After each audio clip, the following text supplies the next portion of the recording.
Hello बच्चों, मेरा नाम है Punit Sahu ji. I am second year MBBS student at BJGMC Pune. आप देख रहे हो फाउंडेशन कोर्स और हम अभी से फिजिक्स के लेक्चर वीडियो सीरीज स्टार्ट करने वाले हैं। ठीक है, सबसे पहला टॉपिक जो हम देखेंगे वो है motion in 1D। But topic start करने से पहले हम थोड़ा सा बेसिक देखेंगे, जिससे फिजिक्स होता क्या है और छोटे मोटे बेसिक से कॉन्सेप्ट देखेंगे। ठीक है, तो सबसे पहले फिजिक्स होता क्या है। Physics is actually a branch of science जो कि नेचर से डील करता है। ठीक है, फिजिक्स एक ग्रीक वर्ड फ्यूजिस से डिराइव होता है। किससे डिराइव होता है? फ्यूजिस से। फ्यूजिस का क्या मीनिंग होता है? नेचर। ठीक है, तो physics is actually study of nature. Nature में क्या होता है? मैटर होता है, एनर्जी होता है। तो physics is study of matter, energy and there interaction. समझा? तो फिजिक्स बहुत ही वास्ट और बड़ा सब्जेक्ट है। फिजिक्स से डरने की बिल्कुल जरूरत नहीं है। बेसिक बेसिक कॉन्सेप्ट समझने और उनको बस प्रैक्टिस करना है। ठीक है, तो फिजिक्स में काफी सारे ब्रांचेस होते हैं। एक ओवरव्यू देख लेंगे कौन से ब्रांचेस होते हैं। सबसे पहला होता है mechanics. Mechanics actually motion of particle से डील करता है। जो ऑब्जेक्ट का मोशन होता है उन सबसे कौन डील करता है? मैकेनिक्स। फ्लूइड मैकेनिक्स में भी वही होता है, बस फ्लूइड मतलब लिक्विड एंड गैसेस। फ्लूइड्स मतलब liquids and gases.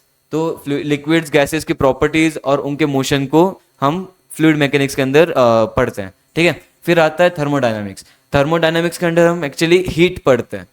Heat transfer, heat energy, ये सारी चीज़ें किसके अंदर पढ़ेंगे? थर्मोडायनामिक्स में। फिर आता है ऑप्टिक्स। ऑप्टिक्स में हम लाइट की प्रॉपर्टीज पढ़ेंगे। ठीक है, लाइट की प्रॉपर्टीज, लाइट का मोशन एंड सारी चीज़ें। इलेक्ट्रिसिटी एंड मैग्नेटिज्म में हम इलेक्ट्रॉन्स के मूवमेंट्स के वगैरह बारे में पढ़ेंगे। इलेक्ट्रिकल एनर्जी के बारे में पढ़ेंगे। फिर मैग्नेटिज्म के बारे में थोड़ा सा पढ़ेंगे। एंड लास्ट में बहुत ही वास्ट सब्जेक्ट आता है, वो है एस्ट्रोनॉमी। एस्ट्रोनॉमी में पूरे यूनिवर्स के बारे में पढ़ते हैं। ठीक है, बिग बैंग थ्योरी और फिर काफ़ी सारी थियरीज भी है। प्लैनेट, सोलर सिस्टम, गैलेक्सी, ये सब किस में आता है? एस्ट्रोनॉमी में आता है। तो हम 11th और 12th में सारे ब्रांचेस का थोड़ा थोड़ा पढ़ेंगे। मैकेनिक्स थोड़ा डीप में पढ़ेंगे। ठीक है, फिर थर्मोडायनामिक्स बाद में पढ़ेंगे। ऑप्टिक्स, इलेक्ट्रिसिटी, मैग्नेटिज्म और एस्ट्रोनॉमी थोड़ा थोड़ा थोड़ा ऐसा 11th और 12th में कवर करेंगे। ठीक है, इसके बाद सबसे पहले स्टार्ट करते हुए डायमेंशन का थोड़ा सा बेसिक, कि डायमेंशन एक्चुअली होता क्या है। तो पूरी दुनिया एक छोटे से पॉइंट से स्टार्ट होती है। कोई भी चीज़ स्टडी करनी हो तो एक छोटे से पॉइंट से स्टार्ट होती है। ठीक है, एक छोटा सा पॉइंट। अब इस पॉइंट को लोकेट करने के लिए हम इसके कोऑर्डिनेट्स लिखते हैं। बट कोऑर्डिनेट्स किस चीज़ में लिखेंगे? जैसे फॉर एग्जांपल, जब हम पॉइंट्स को बहुत ज़्यादा एक साथ इकट्ठा करते हैं तो क्या बन जाता है? एक लाइन बन जाती है। क्या बनती है? एक लाइन बनती है। ठीक है, वो लाइन कौन से क्या दिखाती है? 1D। ठीक है, लाइन क्या रिप्रेजेंट करती है? 1 डायमेंशन रिप्रेजेंट करती है, क्योंकि इसमें सिर्फ एक ही डायमेंशन है ना, सिर्फ एक ही लाइन है। ठीक है, अब इसका एक एग्जांपल होता है जैसे नंबर लाइन। ठीक है, नंबर लाइन में कोई भी पॉइंट का कोऑर्डिनेट कैसे ढूंढते हो? सपोज ये 0 है, ये 1 है, ये 2 है। ठीक है, तो इसके कोऑर्डिनेट्स क्या होंगे पॉइंट के? 0, 1, 2, 3, -1, -2। ठीक है, ये सब किस में हुआ? 1D में हुआ। किस में हुआ? 1D में हुआ, 1 डायमेंशन में हुआ। अब जब हम दो लाइन लाते हैं, 1D के दो लाइन लाते हैं, एक हॉरिजॉन्टल लाइन, ठीक है, और एक वर्टिकल लाइन। जब हम दो लाइन लेके आते हैं तो क्या बन जाता है? 2D बन जाता है। क्या बन जाता है? 2D। ठीक है, 2 डायमेंशन बन जाता है। जो हॉरिजॉन्टल एक्सिस होती है उसको हम क्या बोलते हैं? X axis. क्या बोलते हैं? X axis. और जो वर्टिकल एक्सिस होती है उसको हम बोलते हैं वाई एक्सिस। क्या बोलेंगे? Y axis. ठीक है, एक छोटा सा ओवरव्यू देख लो। एक्स एक्सिस पे वो क्वांटिटीज होती है जो इंडिपेंडेंट होंगी। क्या होंगी? इंडिपेंडेंट। मतलब वो किसी पर डिपेंड करेंगे क्या? नहीं, ये क्वांटिटीज इंडिपेंडेंट होंगी, अपने हिसाब से चलेंगे। और जो वाई एक्सिस पर हम क्वांटिटीज प्लॉट करते हैं, इस ग्राफ में जो वाई एक्सिस पर प्लॉट करेंगे वो कौन सी क्वांटिटीज होंगी? Dependent quantities. कौन सी क्वांटिटीज होती है? Dependent quantities. ये डिपेंड करती है। ठीक है, जैसे फॉर एग्जांपल देख लो, सपोज कोई पर्सन है, ठीक है, कोई आदमी है, ठीक है, वो वॉकिंग स्टार्ट करता है। कितने? t=0 सेकेंड्स पे। ठीक है, t=0 सेकेंड्स पे। अब टाइम डिपेंड करेगा क्या? नहीं, टाइम बढ़ते जाएगा। तो t=1 सेकेंड होगा, 2 सेकेंड होगा, 3 होगा, 4 होगा, 5 होगा। तब अगर सपोज वॉक करते करते मैन 5 सेकेंड्स पे 10 मीटर कवर कर लेता है। ठीक है, कितना कवर कर रहा है? 10 मीटर्स सपोज। तो इसमें इंडिपेंडेंट क्वांटिटी कौन सी होगी? टाइम होगी, क्योंकि टाइम तो डिपेंड नहीं करता मैन पर, बट मैन की स्पीड पर डिपेंड करता है कि वो कितना डिस्टेंस कवर करेगा। ठीक है, तो डिपेंडेंट क्वांटिटी कौन सी हुई? डिस्टेंस। और इंडिपेंडेंट क्वांटिटी कौन सी हुई? टाइम। तो हम टाइम को कहाँ प्लॉट करेंगे? हाँ, कहाँ प्लॉट करेंगे? एक्स एक्सिस पर प्लॉट करेंगे, ठीक है। तो टाइम को हम जनरली कहाँ प्लॉट करते हैं? एक्स एक्सिस पर प्लॉट करते हैं। और जो डिस्टेंस, स्पीड, वेलोसिटी ऐसी क्वांटिटीज है जो डिपेंड करती है, उनको कहाँ प्लॉट करेंगे? वाई एक्सिस पर प्लॉट करेंगे, ठीक है। तो यहाँ पर कौन सी क्वांटिटीज आएंगी? Dependent quantities. इस केस में डिस्टेंस आएगा, ठीक है। तो हम जो पेपर पर लिखते हैं, जो बोर्ड पर लिखते हैं, जो शेप्स होते हैं, स्क्वायर, रेक्टेंगल, ट्राइंगल, ये सब किसके एग्जांपल्स है? 2 डायमेंशन के एग्जांपल है, 2D के एग्जांपल है, ठीक है। स्क्वायर, ट्राइंगल, ये सारे शेप्स 2D के एग्जांपल्स है, ठीक है। तो जब हम 1D में मोशन देखते हैं तो सीधा सीधा देखेंगे, बट जब हम आगे थोड़ा और पढ़ेंगे तब मोशन इन 2D भी देखेंगे। 2D मोशन में क्या आएगा? प्रोजेक्टाइल मोशन आएगा, ठीक है। आगे पढ़ेंगे प्रोजेक्टाइल मोशन के बारे में।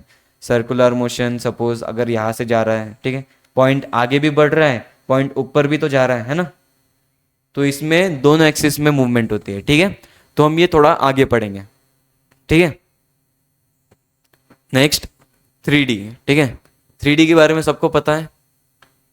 इसमें एक्स एक्सिस, वाई एक्सिस भी होता है और जेड एक्सिस भी होता है, ठीक है। क्या होता है? Z axis. जेड एक्सिस क्या होगा? हाइट या डेप्थ, मतलब ये बोर्ड के बाहर आ रहा है, ठीक है, ये लाइन बोर्ड के बाहर आ रही है। तो एक्स एक्सिस, वाई एक्सिस और Z axis. Z axis height या डेप्थ को रिप्रेजेंट करता है। इसमें बहुत सारे शेप्स आते हैं, जैसे क्यूब, क्यूबॉइड, स्फीयर, कोन, ठीक है। और एक्चुअली जितने भी रियल ऑब्जेक्ट्स एग्जिस्ट करते हैं वो सब किस में एग्जिस्ट करेंगे? 3 डायमेंशंस में, ठीक है, 3D में एग्जिस्ट करते हैं। हम इसके बारे में भी प्रॉपर्टीज पढ़ेंगे। मोशन इन 3D पढ़ाया नहीं, बट थोड़ा थोड़ा उसके एग्जाम्पल्स करेंगे जैसे जैसे आगे पढ़ते हैं, ठीक है। उसके बाद कौन सा होता है? 4D। 3D के बाद कौन सा आता है? 4 डायमेंशन, ठीक है। 4 डायमेंशन थोड़ा एक्स्ट्रा वाला पार्ट है, ठीक है। 4 डायमेंशन में स्पेस, स्पेस मतलब जो हमने अभी पढ़ा, एक्स, वाई, जेड, जो हमने अभी पढ़ा, इसके साथ साथ और एक क्वांटिटी आती है, वो है टाइम, ठीक है। तो 4 डायमेंशन में स्पेस के साथ क्या आता है? टाइम आता है। एक स्पेस टाइम बन जाता है, ठीक है।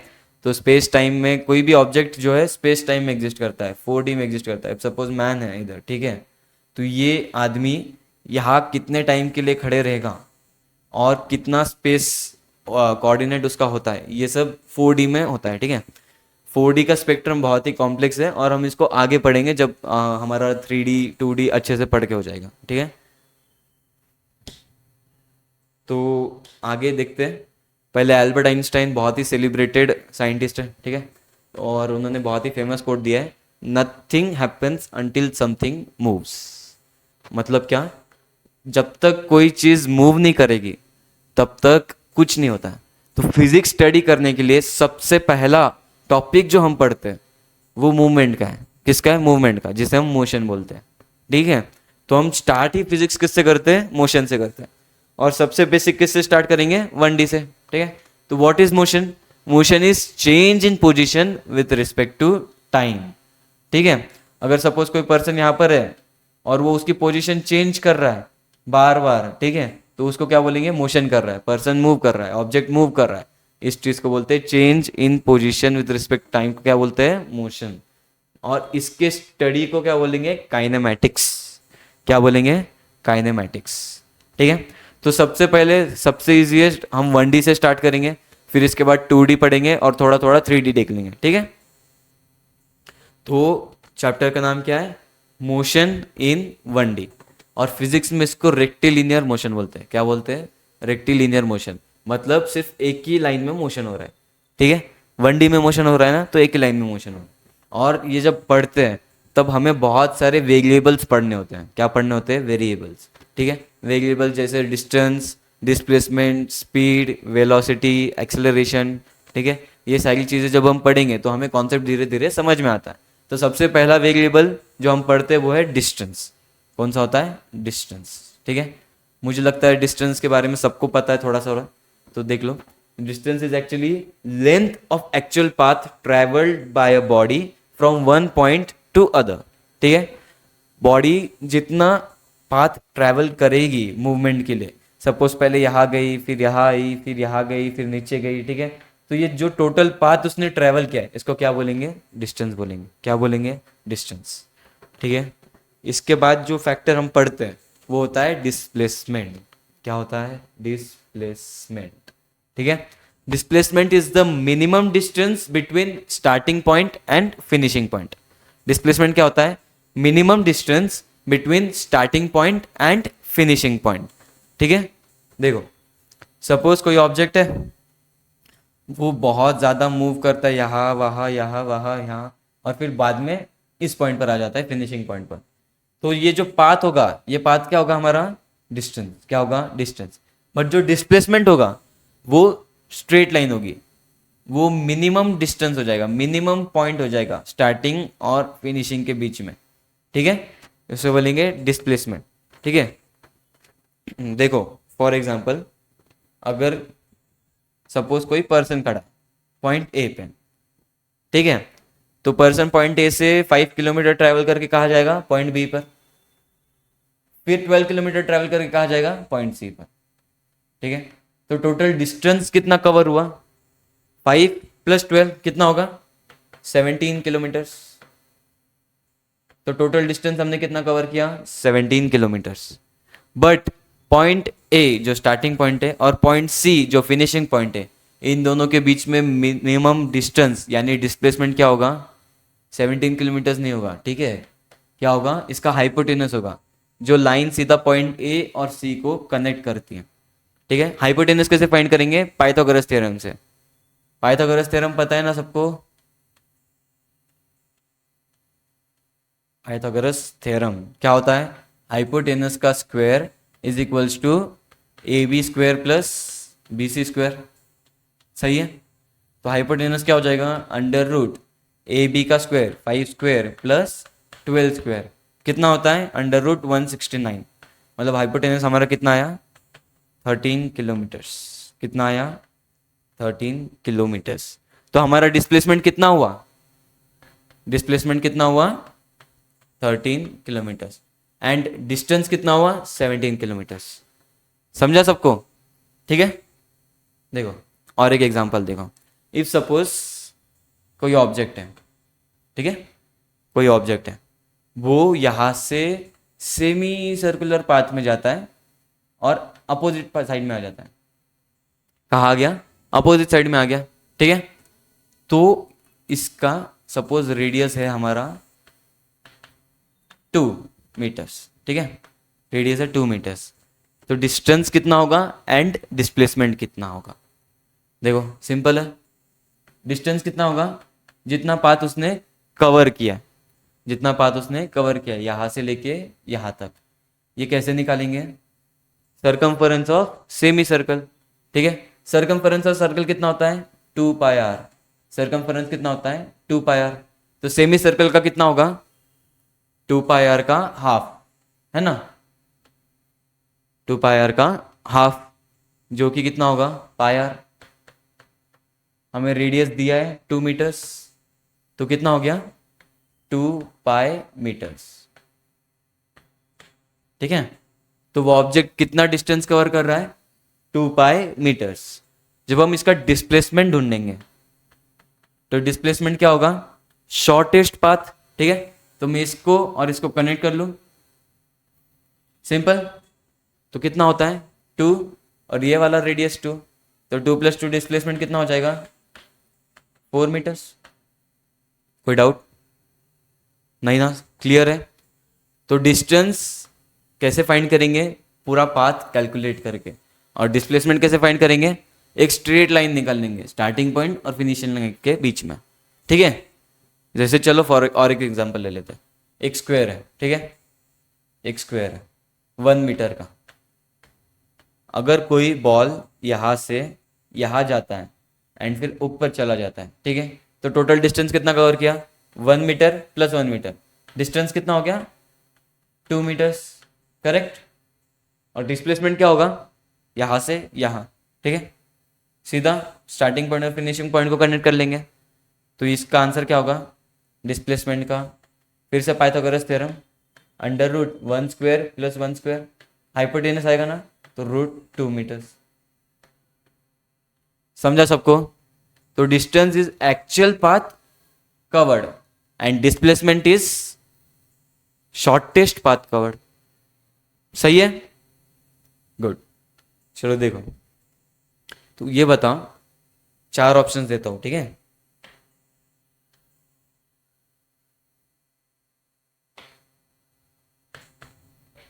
Distance is always greater than displacement, ठीक है। Second option, distance is always less than displacement. या तीसरा, डिस्टेंस इज ऑलवेज ग्रेटर और इक्वल टू डिस्प्लेसमेंट। या चौथा, distance is equal to displacement. क्या आंसर होगा? देखो, डिस्प्लेसमेंट क्या होता है? Shortest distance. और जितने भी एग्जांपल्स अभी हमने देखे उसमें डिस्टेंस ज्यादा था ना, ठीक है। हो सकता है कि अगर कोई बॉल स्ट्रेट लाइन पाथ करे, स्ट्रेट लाइन पाथ में ट्रेवल करे, ठीक है, तो उसका डिस्टेंस कितना होगा? डिस्प्लेसमेंट के बराबर होगा, क्योंकि वो ऑलरेडी शॉर्टेस्ट पाथ से जा रहा है ना। तो डिस्टेंस कम से कम क्या हो सकता है? डिस्प्लेसमेंट के बराबर। बट कभी भी डिस्प्लेसमेंट डिस्टेंस से बड़ा होगा क्या? नहीं, कभी भी नहीं होगा, ठीक है। इसलिए third option is correct. Distance is always greater और इक्वल टू डिस्प्लेसमेंट, ठीक है। डिस्प्लेसमेंट कभी भी डिस्टेंस से ज्यादा नहीं हो सकता, क्योंकि वो खुद शॉर्टेस्ट पाथ है। समझा? ठीक है। डिस्टेंस डिस्प्लेसमेंट बहुत इजी है, बहुत इजी इजी क्वेश्चन आते हैं अभी हमने जो देखे, ठीक है। तो नेक्स्ट जो हम देखेंगे वो होता है स्पीड। यह हमारा क्या है? तीसरा वेरिएबल है स्पीड। स्पीड को समझना भी बहुत आसान है, ठीक है। Speed is total distance travelled per unit time. क्या होता है speed? Total distance travelled per unit time, ठीक है। हम डिस्टेंस को टाइम से डिवाइड करेंगे तो क्या मिलेगा? स्पीड। स्पीड का ऐसा यूनिट होता है मीटर पर सेकेंड। ऐसा यूनिट मतलब क्या? ऐसा यूनिट मतलब सिस्टम इंटरनेशनल, ठीक है। सिस्टम इंटरनेशनल मतलब ये वो यूनिट होता है जो पूरे वर्ल्ड में फॉलो होता है, ठीक है। इंटरनेशनली एक्सेप्टेड यूनिट कौन सा होता है? ऐसा यूनिट। तो ऐसा यूनिट स्पीड का क्या होता है? मीटर्स पर सेकेंड। क्या होता है? मीटर्स पर second. And CGS unit, CGS मतलब सेंटीग्राम सेकेंड, ठीक है। तो सीजीएस यूनिट क्या हो गया? सेंटीमीटर पर सेकेंड, ठीक है। सिंपल है। तो स्पीड क्या होता है? Total distance travelled per unit time, ठीक है। ध्यान दो, डिस्टेंस है, डिस्प्लेसमेंट है क्या? नहीं। स्पीड का फॉर्मूला क्या होगा? Total distance covered upon time travelled, ठीक है। सिंपल। तो एक छोटा सा क्वेश्चन करते हैं, ठीक है। Suppose car travels 60 kilometres in first hour, ठीक है, and 80 kilometres in next 2 hours. Find average speed. क्या फाइंड करना है? एवरेज स्पीड, ठीक है। अभी वीडियो पॉज करो, क्वेश्चन खुद सॉल्व करने की कोशिश करो, ठीक है। कर लिया? ठीक है। देखो कैसे फाइंड करोगे? सिंपल है। एवरेज स्पीड क्या होगा? स्पीड क्या होगा? बहुत simple, total distance upon total time. पहले कितना डिस्टेंस ट्रेवल किया? 60 किलोमीटर, ठीक है। 60 किलोमीटर प्लस फिर बाद में कितना डिस्टेंस ट्रेवल किया? 80 किलोमीटर्स, ठीक है। 80 किलोमीटर्स हो गया total distance upon total time, ठीक है। टोटल टाइम कैसे निकालेंगे? पहले कितना टाइम लगा था? फर्स्ट आवर, फर्स्ट आवर मतलब 1 घंटा लगा। फिर कितना टाइम लगा? 2 आवर्स, 2 घंटे लगे। तो कितना होगा? 60 प्लस 80 कितना होता है? 140 डिवाइडेड बाय 3। तो उसकी स्पीड क्या हुई? Average speed 140/3 kilometres per our. कितना होता है? 140/3 किलोमीटर्स पर आवर, ठीक है। क्वेश्चन सिंपल था, काफी सिंपल था। अब आगे भी ऐसी सिंपल सिंपल क्वेश्चन है, ठीक है। बस travels 15 kilometre with speed of 30 kilometres per hour, ठीक है। जब भी क्वेश्चन सॉल्व करते हो तो क्वेश्चन में जो इंपॉर्टेंट चीज़ें होती है जैसे वैल्यूज वगैरह हो गई, उनको अंडरलाइन करके रखा करो, ठीक है। जब क्वेश्चन नेक्स्ट टाइम देखते हो तो फिर जल्दी हिट होता है। तो बस travels 15 kilometre with speed of 30 kilometres per our. He travels another 25 kilometres with a speed of 10 kilometres per hour, ठीक है, what is average speed. Question में क्या दिया है, एक बस है, क्या है, एक बस है, ठीक है। अब बस ट्रैवल कर रही है, बस ने पहले 15 किलोमीटर्स ट्रैवल किए, कितने ट्रैवल कर लिए, 15 किलोमीटर्स, 15 किलोमीटर्स ट्रैवल कर लिए, ठीक है। कितने स्पीड से, 30 किलोमीटर्स पर आवर की स्पीड से। पहले स्पीड कितनी थी, 30 किलोमीटर्स पर आवर, ठीक है।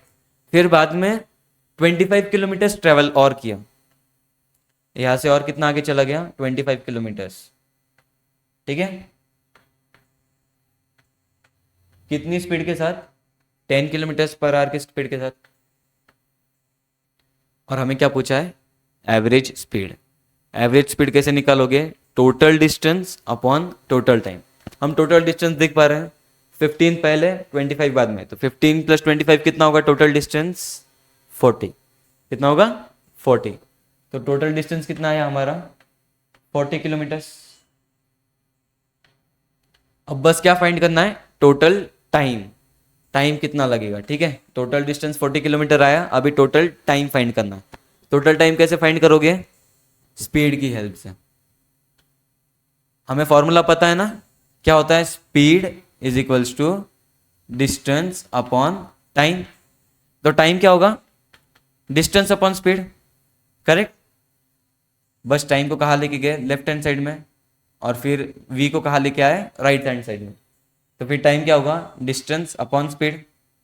वही चीज यहां करनी है, ठीक है। चलो केस 1 देखते हैं। पहला टाइम 1 क्या होगा, डिस्टेंस 1 अपॉन स्पीड 1, करेक्ट। पहला डिस्टेंस कितना था, 15, और पहले स्पीड कितनी थी, 30 किलोमीटर्स पर आवर, ठीक है। तो फिर कितना होगा 30, तो हमें कितना टाइम लगा, हाफ आवर। कितना टाइम लगा, हाफ आवर। बस को पहले ट्रैवल करने कितना टाइम लगा, हाफ आवर लगा। अब टाइम टू ऐसे ही निकालेंगे, d2 upon v2। Second distance कितना था, 25 किलोमीटर्स, और फिर नेक्स्ट स्पीड कितनी हुई, स्पीड कितनी होगी, 10 किलोमीटर्स पर आवर, ठीक है। तो हमें कितना टाइम लगा, फिर से 5/2 आवर्स, करेक्ट। तो फर्स्ट टाइम कितना आया, t1, सेकेंड t2, t1 आया हाफ आवर, t2 आया 5/2 आवर। तो टोटल टाइम कितना होगा, t1 प्लस t2। तो टोटल टाइम कितना हुआ, t1 प्लस t2 कितना होगा, हाफ प्लस 5/2 कितना होता है, 6/2, जो कि 3 आवर्स है, करेक्ट। कितना हुआ, 3 आवर्स। तो हमारे पास टोटल डिस्टेंस है कितना है, 40 किलोमीटर्स। टोटल टाइम है कितना, 3 आवर्स। स्पीड फाइंड कर लेंगे, एवरेज स्पीड। एवरेज स्पीड कितनी होती है, एवरेज स्पीड कितनी होती है, total distance upon total time. Total distance हुआ 40, टोटल टाइम कितना हुआ 3, तो फिर से कितना आया 40/3 किलोमीटर्स पर आवर। समझा एवरेज स्पीड कैसे निकालते हैं, बस सिंपल है, टोटल डिस्टेंस फाइंड करो, टोटल टाइम फाइंड करो, और उन दोनों को डिवाइड कर देना, समझा। चलो नेक्स्ट एग्जांपल भी ऐसे ही है, simple. Train travels first 240 kilometres with a speed of 80 kilometres per our. It covers next 360 kilometres with a speed of 90 kilometres per hour, ठीक है। व्हाट इज एवरेज स्पीड, ठीक है। वीडियो एक बार पॉज करो, खुद से ट्राई करो, और फिर उसके बाद रिज्यूम करना, ठीक है। कर लिया ट्राई, देखो। ट्रेन ट्रेवल्स फर्स्ट 240 किलोमीटर्स, तो पहले ये ट्रेन कितना ट्रैवल करेगी, 240 किलोमीटर्स, ठीक है। फिर उसके बाद कितना ट्रैवल किया 240 किलोमीटर्स के बाद, 360 किलोमीटर्स। कितना ट्रैवल हुआ, 360 किलोमीटर्स। पहले स्पीड कितनी थी, 80 किलोमीटर्स पर आवर, और बाद में स्पीड कितनी हो गई, 90 किलोमीटर्स पर आवर, ठीक है। बस सिंपल है, जैसे हमने पिछले क्वेश्चन में फाइंड किया था। टोटल डिस्टेंस कितना होगा, 240 प्लस 360, करेक्ट। तो टोटल डिस्टेंस कितना हुआ, 240 प्लस 360 कितना होता है, 600 किलोमीटर। कितना होगा, 600 किलोमीटर, करेक्ट। अब उसी साइड उसी टाइप में टाइम भी फाइंड करेंगे, है ना। मैंने क्या कहा था, speed is equals to distance upon time. तो हम ऐसा लिख सकते हैं ना, time is equals to distance upon speed, ठीक है। तो वैसे T1 फाइंड करेंगे, T1 कितना होगा, डिस्टेंस वन हमारा कितना था 240, स्पीड कितनी थी 80, ठीक है। तो क्या लिखेंगे, 240 डिस्टेंस, स्पीड 80, तो टाइम कितना लगा 3 आवर्स, कितना लगा 3 आवर्स, ठीक है। ऐसे ही सेकेंड टाइम भी फाइंड करेंगे, D2 upon V2, correct. D2 कितना है हमारा 360 किलोमीटर्स, कितना है 360, एंड टाइम 90, तो 360 बाय 90 कितना होगा 4 आवर्स, करेक्ट, 4 आवर्स। तो जब हम टोटल टाइम फाइंड करेंगे, T1 प्लस T2 कितना होगा, 3 प्लस 4 7 आवर्स, कितना हुआ 7 आवर्स। तो एवरेज स्पीड कितनी होगी, average speed is equals to total distance upon total time. Total distance कितना है हमारा 600 किलोमीटर्स, कितना आया 600 किलोमीटर्स, एंड टोटल टाइम आया 7 आवर्स। तो average speed is equals to 600 upon 7 kilometers per hour, ठीक है। समझा एवरेज स्पीड कैसे निकालनी है, ठीक है, काफी आसान है, ठीक है। चलो और एक सम ट्राई करते हैं। Total journey is of 600 kilometres. अभी हमें टोटल डिस्टेंस ऑलरेडी दे दिया है, ठीक है, ऑलरेडी वो लोग दे चुके हैं, कितना दिया है 600 किलोमीटर्स।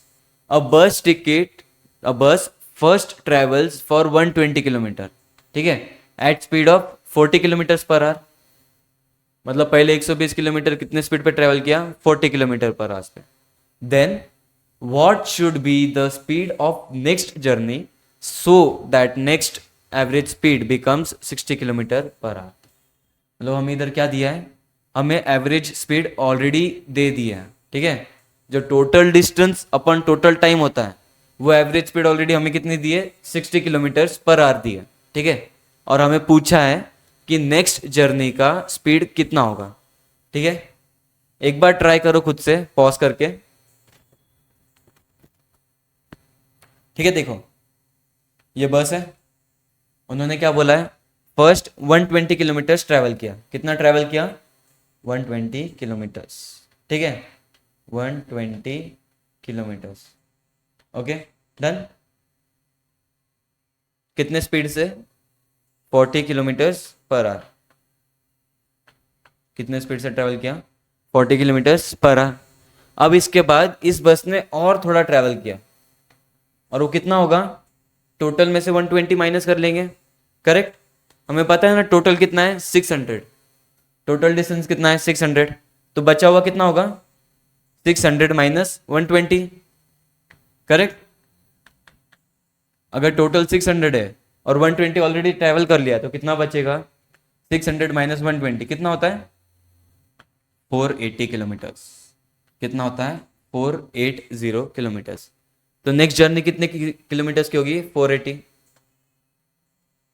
करेक्ट, हमने फाइंड कर लिया। अब इसके बाद उन्होंने क्या पूछा है, इसकी स्पीड कितनी होगी, हम इसे क्या लिखेंगे v, हमें फाइंड क्या करना है v। तो बस की स्पीड v कितनी होनी चाहिए ताकि इसकी एवरेज स्पीड क्या हो जाए, ताकि इसकी एवरेज स्पीड क्या हो जाए 60 किलोमीटर पर आवर। समझा, मुश्किल है क्या, नहीं, बस हम फॉर्मूले से धीरे धीरे सॉल्व करेंगे, अपने आप आ जाएगा, ठीक है। ट्राई करते हैं, पहले का टाइम निकाल लेंगे, टाइम 1 जैसे हम पहले भी निकालते थे, क्या होगा d1 बाय v1, ठीक है। कितना होता है d1 हमारा क्या था 120 किलोमीटर्स और स्पीड क्या थी 40, ठीक है। तो d1 कितना होगा 120 और ये स्पीड क्या होगी 40, तो कितना होता है 3 आवर्स, करेक्ट, 3 आवर्स। t2 भी ऐसे ही फाइंड कर लेंगे, d2 अपॉन v2, हमने d2 फाइंड किया था 480 और v हमें फाइंड करना है, ठीक है। तो 480/v आवर्स, ठीक है। ये हमारा क्या हुआ, t2। तो टोटल टाइम कितना होगा, t1 प्लस t2 कितना होता है 3 प्लस 480/v। यह हमारा क्या हुआ, टोटल टाइम। क्या हुआ, टोटल टाइम, ठीक है। अब हमें क्या दिया है, एवरेज स्पीड दी है, करेक्ट। क्या दिया है, एवरेज स्पीड। एवरेज स्पीड क्या होता है, total distance upon total time. क्या होता है, total distance upon total time. हमें एवरेज स्पीड कितनी दी है क्वेश्चन में, 60 किलोमीटर। कितनी दी है, 60 kilometer per hour is equals to total distance कितना दिया है 600 अपॉन टोटल टाइम, करेक्ट। इसके बाद बस हमें क्या करना है, कैलकुलेट करना है। टाइम को हम लेफ्ट हैंड साइड में लेके जाएंगे, 600/60 मतलब टोटल टाइम कितना हुआ 10, है ना। तो हमारा टोटल टाइम कितना आ रहा है 10 आवर्स। और यहाँ से टोटल टाइम कितना आ रहा है 3 प्लस 480/v। तो बस आगे थोड़ा थोड़ा सॉल्व करना है, ठीक है।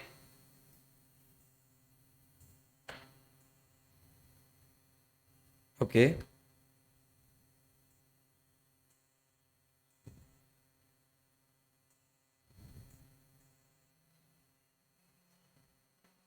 कैसे सॉल्व करोगे, हमारा टोटल टाइम कितना आया था 3 प्लस 480/v, 3 प्लस 480/v, ठीक है। और इस साइड में कितना आया था टोटल टाइम 10 आवर्स, करेक्ट। तो क्या कर लेंगे बस 480/v is equals to 10 minus 3 मतलब कितना 7, v को उधर लेके जाएंगे तो 480/7 is equals to v, correct. बस तो यही आंसर है हमारा। तो वेलोसिटी कितनी होनी चाहिए 480/7 किलोमीटर्स पर आवर, ठीक है।